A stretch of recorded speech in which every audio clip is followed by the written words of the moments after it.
I'm trying to ring Kit Harington, and there doesn't seem to be any answer. I wonder where he could be. Is this thing on? Welcome back to Big Mouth, and fancy seeing you here in June. A very welcome, my friends, and especially my enemies. Come in, sit down, and welcome to my very first Game of Thrones podcast. Yes, Kit Harington has checked himself into a rehab clinic. So I don't know what's wrong with him. We can assume it's drugs, drink, or whatever it is. So here at Big Mouth, we wish Kit all the best and a speedy recovery. He seems like a nice guy, a really talented guy, and we don't want people to suffer. But it's important that nobody suffers, or as few people as possible. So if you're suffering with kind of alcohol addiction or drug addiction, or you're abusing substances, just remember there is places for you to be helped. And here at Big Mouth, we care about everyone, not just the famous. So yes, Kit Harington, unfortunately, is in rehab. Just a week after Game of Thrones finished. Who knows if this is a recent thing or they're trying to link the two together. You just don't know. Is this just kind of a marketing move to stop us, the fans, talking about the final season, the finale, being less negative towards the show? Talking about spin, what about that Game of Thrones bonus episode? I tell you what, I was pretty bored. It was pretty boring, wasn't it? Let's be honest. You know, when they were doing this, when they were telling us they were going to do a bonus episode, I thought we were going to talk to the cast, the producers, the writers. They spoke to David Nutter, the director, executive producer of the show. But Dan and Dave, they didn't really speak. We saw them kind of doing the read-throughs, which were really funny. We saw Kit Harington's reaction to Jon Snow having to kill Daenerys, or Khaleesi, or whatever you want to call her, right? And you could see them looking at each other. But don't forget, with these read-throughs, when the camera's there, they know the camera's there. They're actors. So when you're seeing these reactions, they most probably aren't natural reactions. So I want to talk about this bonus episode because they focused a lot on the woman and her husband's company who are running the special effects, the blood work, all of that, the creature work. And she was giving a really emotional story about how when they first won the bid, they didn't know what they were going to do. They didn't have the staff. And then near the end of the production, she nearly cried because she hadn't seen her children for such a long time. Now, as much as I empathise for people who have to work and don't see their children a lot, at the end of the day, these are issues that everyone in the world has. Lots of people anyway. And really, this doesn't divert my opinion about, and many people's opinions about, what went wrong with Game of Thrones. When we talk about what went wrong with Game of Thrones, we understand that everyone on the crew works extremely hard. We respect that and we admire that. And we love you guys who worked on the crew of Game of Thrones. You're really talented people. I couldn't do the job you do. You're amazing. You make the show look amazing. And I even like watching the bonus episode, as bored as I got with it, it did make me kind of remember how hard people work and how difficult it is people laying out the fake snow. Then it snows and they have to dig stuff up. So really, really difficult. So I appreciate the crew of Game of Thrones. I appreciate all crews all over the world, and I always have. You do a magnificent job. But that doesn't mean the show you're working on is beyond reproach. There are a lot of upset people out there. Now, I'm not diehard Game of Thrones, but I've watched it since the beginning. I only watched it because Sean Bean was going to do it. I'm obsessed with Sean Bean, and I had to watch it, and I loved watching it. And it's funny when they killed him off. Well, it wasn't. I was devastated. I never watched season 2. I came back for season 3 because I was so pissed off. Because Sean's characters always get fucking killed off, don't they? And if you're a fan of Sean's, it's a bit problematic. Great actor. Without him, I think a lot of people wouldn't have turned in for that show because, let's remember, not everyone knew about the book. So Sean Bean was very important to the production. And I know that Sophie Turner and, what's her name? I've got her name. Oh, God. Arya, what's her name? Anyway, her. Both those girls love him to bits, and he was really important to them because they were young children when he was first on the show. Maisie Williams. Oh, I love Maisie, and I forgot her bloody name. Yeah, Maisie Williams and Sophie Turner absolutely love Sean Bean, and he was a great influence for them when they were growing up, and he was there for them. So a really great guy and a talented guy. But, people have really specific complaints about what happened in the end. Some people go back from seasons 5, 6. I mean, I think the problem was, and I've said this before, that they had these great villains in Joffrey, Ramsay Bolton and Littlefinger, and I think they listened to the mainstream audience too quickly. They were so effective, dastardly, disgusting villains, it was hard to watch them. And I think the problem with that is the mainstream wanted the good guys and the good girls, or whatever you want to call them, the heroes of the show, to give these characters their comeuppance too soon. And I think Dan and Dave listened to that, because losing those villains was very problematic. The thing is with Game of Thrones, because it was so brutal, I think the brutality of the show is why it was so successful, because you don't see brutality like that on TV. You don't see your main characters. I mean, to see what happens to those Stark children after, the end of season 1, and to see their father's head getting cut off was absolute brutality. And it worked for the show, and people came in to see that. And I think when you get to season 5 and 6, or definitely whenever Ramsay Bolton left, you felt there wasn't that brutality there. So I think it's very interesting. Now, a lot of people are still talking about Khaleesi's descent into madness. Now, I will compare this to Lex Luthor's descent into madness in Smallville.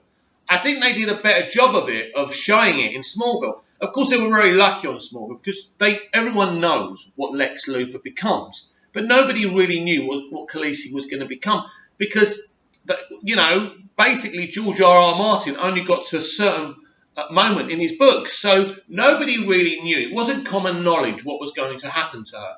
So there were threads there where you kind of thought, yeah, this woman's going on about bending the knee, winning with fire and, fear and all of that. So it's kind of there. But at that moment when she turns, there's no visual aids, if you like. So I think it would have been great, as she's about to turn, she sees Jorah laying on the floor again when she's crying after he's dead. Or she sees the moment when she denies him and he walks away. Basically, Jorah dying was such a big thing because he was her one and only constant. He was her only loyal servant. I know you had Grey Worm and people like that, but he was the one. He was her constant. No matter how she treated him, he was there like a lapdog. He was there to give her good advice from the very beginning, and losing him was too much for her to take. Then losing the dragon, so she cracked, and that's fine, because when you look at it in Smallville, you see the moment when Lex Luthor cracks, because there's this younger version of himself that keeps on talking to him. That's his good side, and it really is a great visual aid. So when he grabs that kid and throws him in the fire, and you see the Lex Luthor that we know from the comics rise, it's a beautiful moment. And I think elements of her descent into madness are great, but we don't see enough in the season. We see her saying she wants to burn King's Landing, but we don't see the proper madness kind of creeping out now and again. And I think that was a little bit problematic. For me, I'm fine with what happened, but I'm looking at it through the eyes of the diehard audience. And the diehard audience are not happy. And I understand why they're not. And because this was a passion for so many people. And to see it kind of done the way it was done, you can understand why people are upset. And also when shows end, it's always kind of a shoulder shrug. It's always anticlimactic. So it is really, really problematic. And basically when Jon Snow does kill her, there's no reaction by the actor, because that's what she's told to do. There's no, why?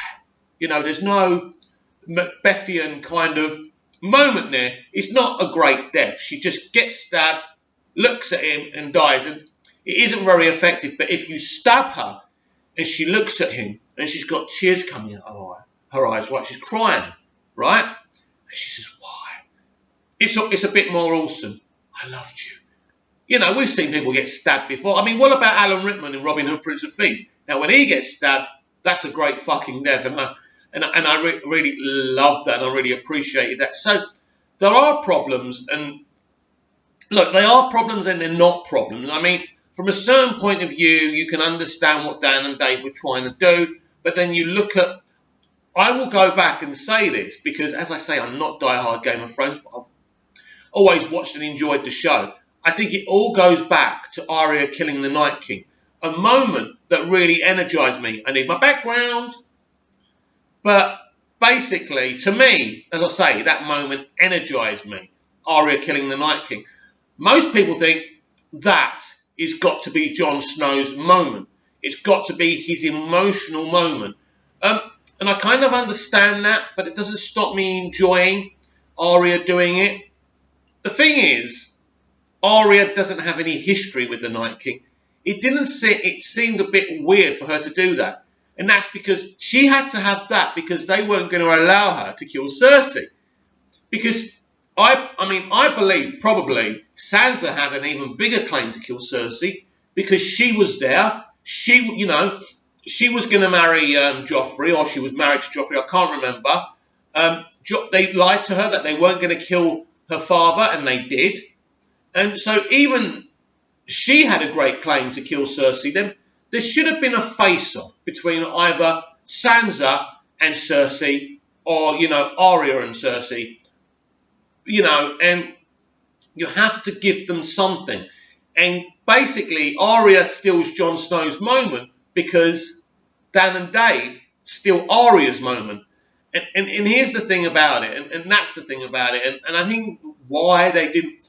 And then you've got this thing with Jaime and Cersei dying in the crumbled building, and although it kind of pays off their relationship, they get something that they never earned. Well, maybe Jaime's earned it because he's seen the error of his ways, but ultimately, we know what should have happened with Jaime and Cersei. If you're not going to get Arya to kill Cersei, if you're not going to get Sansa to kill Cersei, at least get Jaime to kill her, right? Right? Because basically, if Jaime kills Cersei, then maybe Bran could have killed Jaime or done something to him, giving him a punishment or something for what he did to him.